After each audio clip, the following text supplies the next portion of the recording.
Kemudian para jamaah yang dimuliakan Allah Subhanahu wa taala, waqala, dan Nabi sallallahu alaihi wasallam bersabda, "Thalathun man kunna fihi wajada halawatal iman." Kata Rasulullah sallallahu alaihi wasallam, ada 3 perkara.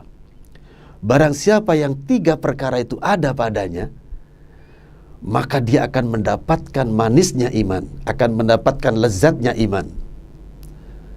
Yang pertama, an yakunallahu wa rasuluhu ahabba ilaihi mimma siwahuma. Yaitu hendaknya Allah dan Rasulnya lebih ia cintai daripada selain keduanya. Ini yang pertama.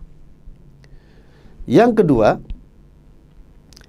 wa an yuhibbal mar'a la yuhibbuhu illa lillah. Dan hendaknya ia mencintai seseorang, tidaklah ia mencintai kecuali karena Allah. Yang ketiga, an yakraha an yauda fil kufri ba'da an anqadhahu Allahu minhu kama yakrahu an yuqdhafa finnar. Hendaknya ia tidak suka, ya, enggan kembali kepada kekafiran setelah Allah selamatkan dia darinya, sebagaimana ia benci apabila ia dilemparkan ke dalam api. Rawahul Bukhari, hadis ini diriwayatkan oleh Imam Bukhari.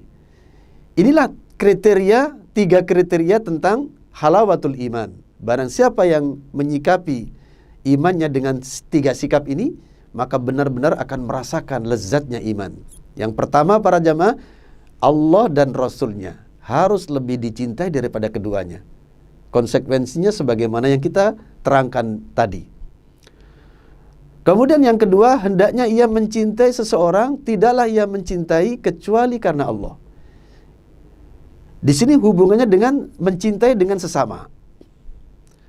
Jangan sampai kita mencintai orang lain karena kebendaannya. Oh, karena dia tampan. Oh, karena dia kaya. Oh, karena dia anaknya pejabat. Oh, karena dia anaknya kiai. Oh, karena dia anaknya ustadz misalnya. Ya, oh karena dia punya mobil, maka kita cinta kepadanya. Untuk apa? Bisa ditunutin misalnya. Kalau kita kemana-mana nanti kita akan diajak misalnya. Ini berarti cintanya tidak tulus. Cinta yang tulus, cinta karena Allah. Kenapa? Oh, saya mencintai si fulan ini karena dia beriman pada Allah. Ya, karena imannya. Karena dia orang yang baik. Maka kita cintai karena Allah. Inilah kesempurnaan iman. Kemudian yang ketiga, yaitu benci kembali kepada gaya kufur, ya. Ini kalau kafir, ya. Misalnya seorang kafir, tadinya kafir kemudian masuk Islam. Setelah dia masuk Islam, dia tidak lagi mau kembali kepada kekafiran semula, ya. Setelah Allah selamatkan dia, sebagaimana dia menolak, meronta, tidak. Tatkala dia akan dilemparkan ke api neraka, dia benar-benar tidak. Harus seperti itu sikapnya. Sekarang kalau kita bawa kepada pengertian lain,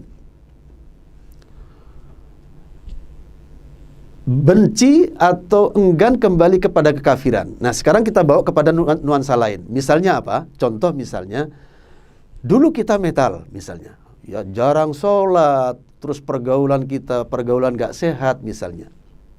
Kemudian setelah kita mendengarkan nasihat, mendengarkan ilmu yang benar, kemudian kita bertobat karenanya, sehingga kemudian istiqomah sholat. Kemudian pergaulannya juga sehat. Dia bergaul dengan orang-orang yang soleh.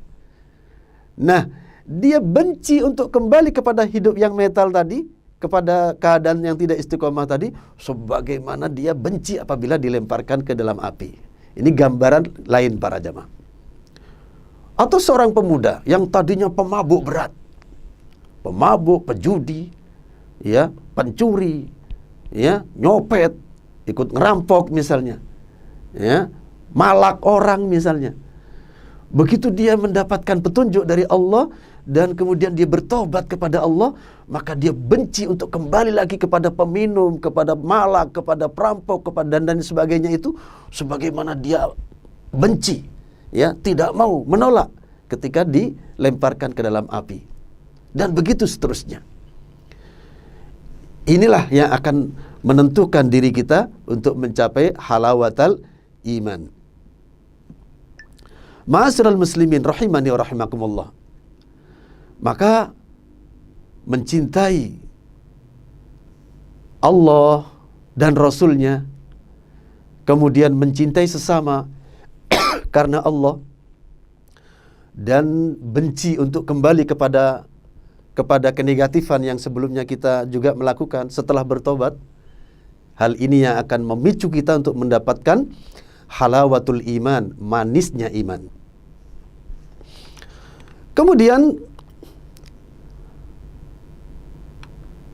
famin mahabbatihi sallallahu alaihi wasallam, maka di antara cinta kepada Rasulullah sallallahu alaihi wasallam yaitu itharu ma yuhibbu sallallahu alaihi wasallam ala ma yuhibbul abdu. Nah, ini juga hal yang penting para jamaah. Di antara mencintai Rasulullah sallallahu alaihi wasallam adalah lebih mengutamakan apa yang dicintai oleh Rasulullah daripada apa yang dicintai oleh seorang hamba biasa. Nah, ini juga penting. Kita harus bisa mengesampingkan apapun yang datang dari selain Rasulullah. Kemudian kita menghadap apa yang datang dari Rasulullah sallallahu alaihi wasallam.